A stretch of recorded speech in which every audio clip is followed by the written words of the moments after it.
자, 지금부터 우리가 같이 공부해 볼 내용은 모평균의 추정입니다. 자, 교과서가 설명이 아주 잘 되어 있어서 교과서로 이해를 한번 해보도록 하겠습니다. 자, 일단 추정이라는 말이 뭐부터인지 한번 파악을 해보자. 자, 표본에서 얻은 자료를 이용해가지고 모평균이나 모비율 등과 같은 모집담의 참값을 추측하는 거, 이것을 추정이라고 해요. 자, 근데 추정을 할 때는 모평균 추정할 때는 실제로 관측한 표본 평균의 하나의 값으로, 딱 하나의 값으로 추정을 해버리면은 그 추정이 얼마나 신뢰할 만한 것인지를 알 수가 없어요. 그래서 추정의 신뢰성은 모평균이 속해 있을 것이라고 생각되는 범위의 확률에 의해 정해지는 겁니다. 이를테면 강릉시 전체에서 안경 쓴 사람이 몇 명인지 궁금하다. 그런데 그걸 다 조사할 수가 없으니까 표본들 만으로 조사를 해서, 예를 들면 표본, 그러니까 사람 100명 중에서 조사를 해봤더니 안경 쓴 사람이 무려 만약에 예를 들면 99명이 있더라. 그러면 100명 중에 내가 99명이 안경을 썼으니까 강릉시 전체도 대략 100명 중에 99%의 확률로 안경을 썼을 것이야 라고 추정해버리면 되겠어요? 안 되겠어요? 안 되겠죠. 그 표본의 특징에 따라서 모평균을 대표한다고 볼 수가 없기 때문에 우리가 추정을 할 때는 정말 그 모평균이 속해 있을 것이라고 예상되는, 생각되는 범위를 구해가지고 그 범위를 통해서 모평균을 추정해내는 겁니다. 이 정도에서 이 정도 범위 내에서 모평균이 속해 있을 것 같아요. 이렇게 범위를 통해서 추정해낸다는 거죠. 그래서 그 서술이 쭉 잘 되어 있는데 한번 침착하게 읽어봅시다. 모평균이 속해 있을 것이라고 생각되는 범위를 구하여 보자. 내가 얘기했던 게 지금 여기 나온 거야. 모집단의 확률 분포가 정규 분포일 때 이 모집단에서 크기가 n인 표본을 추출하면 그런 표본 평균들도 정규 분포를 따른다고 했었지, 그지? 그리고 그 표본 평균 x바의 표준화 변수 z는 시그마분의 x-m이니까 그 루트 씌운 거에다가 x바 마이너스 m, 요게 바로 표준화 해주는 공식이죠. 이것이 이렇게 되면 이제 당연히 이 n이 정규 분포를 따르게 되어 있죠. 표준 정규 분포를요.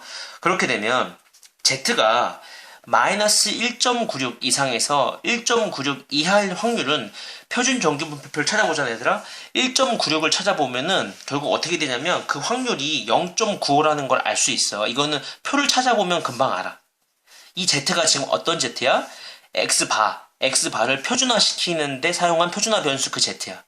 그래서 마이너스 1.96에서 1.96 사이에 있을 확률이 0.95란 얘기인데, 그림으로 표현하면 이렇게 되겠지, 그지? 근데 z가 지금 이거였잖니, 그지? z가 이거였으니까 요 z를 여기다 쏙 집어 넣은 거야. 그럼 요렇게 되겠지, 그지? 자, 그 다음에 어떻게 됐냐면 양변에다가 이걸 곱해. 양변 이 세 개의 변에다가 이걸 곱해. 그러면 마이너스 1.96 곱하기 루트 n분의 시그마 x바 마이너스 m 1.96 곱하기 루트 n분의 시그마가 되겠지. 거기다가 x바를 뺀 다음에 m으로 마이너스를 곱해서 정리해주면 요렇게 나와요. 이건 충분히 할 수 있어. 양변에다 이걸 곱하고, 그러니까 m으로 정리하려고 하는 거야. 모평균의 지금 범위를 구하는 중이잖아. 모평균이 속해 있을 거라고 예상되는 범위. 그래서 이 식을 정리하면 양변에 곱하고 x바를 빼준 다음에 양변에다가 마이너스를 곱해주면 이 범위가 나오는데, 그것이 0.95란 얘기는 이게 무슨 뜻이냐면, 이 모평균, 우리가 추정하려고 하는 이 모평균이 속해 있을 범위, 이 모평균, 이 m이 이 범위에 속해 있을 확률이 0.95란 얘기야. 다시, 모평균 m이 이 범위에 속해 있을 확률이 0.95란 얘기죠. 이것은 모평균 m의 값이 방금 내가 얘기했던 이 범위에 속해 있을 확률이 0.95라는 뜻입니다. 0.95, 다시 말해서 이것은 실제로 95%의 확률로 이 모평균 m이 여기에 속해 있을 것이라고 예상된다는 거죠. 지금 내가 한 말이 아주 기똥차게 중요한 얘기야. 그래서 여기서 표본평균 x바에 의해서 실제로 관측한 표본평균 값인 x바를 대입한 범위, 다시 말해서 우리가 이 범위, 자, 이 범위를요, 모평균 m에 대한 신뢰도 95%의 신뢰 구간이다, 이렇게 얘기해. 신뢰 구간. 95% 정도의 확률로 내가 이 신뢰 구간을 믿을 수 있다는 얘기지. 모평균 m이 진짜 여기 속해 있을 것이라고 믿을 수 있다는 얘기야. 자, 좀 더 구체적으로 얘기해보자. 나는 우리 교과서가 조금 마음에 드는 게 이 그림이 정말 마음에 들어. 이 그림이 정말 이거 모평균 이해할 수 있는 아주 모평균 추정을 이해할 수 있는 아주 단적인 예야. 이 문장을 한번 읽어보자. 애기가 온다가 빨리. 자, 한번 읽어보자. 위의식 1에서 위의식 1에서 이 1이 뭐냐면 1이 이거야 이거. 그치? 아까 우리가 그랬던 그 신뢰 구간 그 95%의 확률 그거 이게 1번식이었어. 위의식 1에서 표본 평균 x반은 확률 변수이므로 추출되는 표본에 따라서 취하는 x바가 달라지고 그에 따라 신뢰 구간도 달라진다. 그렇겠지. 자, 예를 들면 100명을 데리고 왔는데 그 100명에서 안경 쓴 사람이 어떤 100명에는 78명, 어떤 100명에는 뭐 50명, 어떤 100명에는 99명 이렇게 줄 수 있잖아. 그러니까 이 x바 값이 달라지면은 그에 해당하는 신뢰 구간도 달라지겠죠. 이와 같은 신뢰 구간 중에서 오른쪽 그림과 같이 모평균 m을 포함하는 것도 있고 모평균 m을 포함하지 않은 것도 있을 수 있다는 거야. 이때 그래. 일단 여기까지 설명해보자. 자, 어떤 표본을 가져오느냐에 따라서 그 표본의 평균을 중심으로 해서 신뢰 구간을 구했을 때 어떤 놈은 정말 이렇게 이게 지금 m이니까 이게 모평균이란 말이야. 어떤 신뢰 구간은 모평균을 정말 가지고 있을 수도 있고 어떤 신뢰 구간은 모평균을 이렇게 가지고 있지 않을 수도 있어. 이 신뢰 구간 내에는 지금 모평균이 들어가 있지 않잖아. 나머지에는 신뢰 구간에는 모평균이 들어가 있지만 어떤 표본을 가져왔느냐에 따라서 모평균을 가지고 있을 수도 있고 가지고 있지 않을 수도 있다는 얘기지. 실제로는 그게 지금 그 말이야.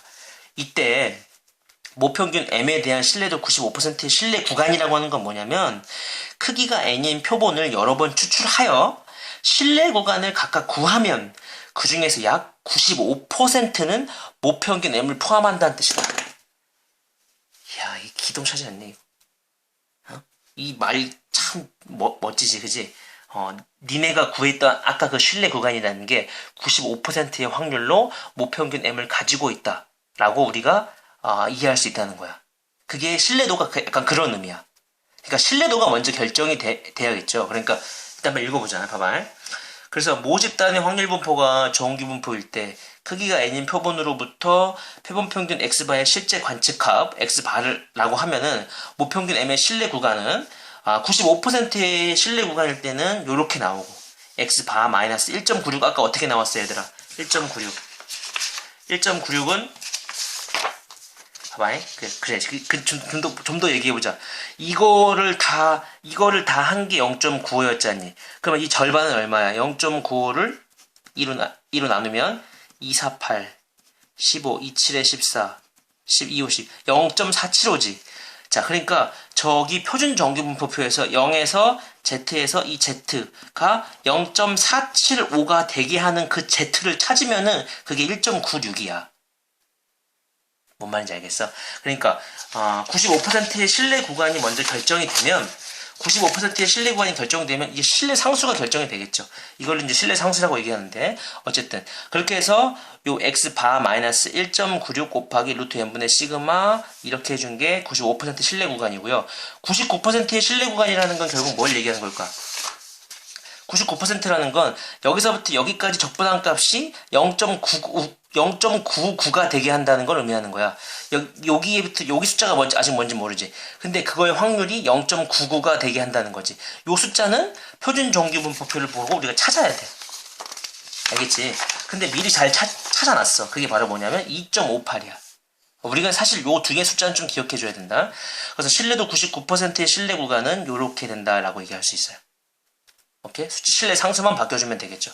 실제로는 요 말도 중요해. 참 버릴 게 없어. 실제로는 모 표준 편차 시그마 값을 모르는 경우가 대부분이죠. 그렇겠죠. 모집단에서 모평균을 구하려고 하는데 모 표준 편차를 어떻게 알고 있겠니? 쉽지 않지, 그지? 이 경우에 표본의 크기 n이 충분히 클 때, n이 30 이상일 때, 표본 표준 편차 s의 실제 값인 s를 시그마 대신 대입해서 근사적으로 모평균의 신뢰 구간을 구할 수 있습니다. 네. 그러니까 모표준 편차를 정확하게 모를 때는 니네가 구했던 그 표본들의 표준 편차를 가지고서도 모평균을 추정할 수 있다는 얘기야. 그래. 또 가보자. 중요한 얘기가 또 나와. 자, 위에서 표본의 크기가 일정할 때 표본의 크기 n이 일정할 때 실내도 99%의 실내 구간의 길이, 실내 구간의 길이라는 게 얘들아 뭐냐면 뒤에 거에서 앞에 걸 뺀 거야. 요거에서 요거 뺀 거. 자, 요거에서 요거 빼면 x바 사라지겠지, 그지? 사라지고 여기서 요걸 뺐으니까 마이너스가 플러스로 바뀌면서 뿔뿔이니까 여기 2가 되겠지. 괜찮니? 여기서 이거 빼면 그러니까 x에서 만약에 마이너스 x를 빼면 2x가 되잖아. 2x. 요걸 x라고 보면 그런 뜻이야, 그지?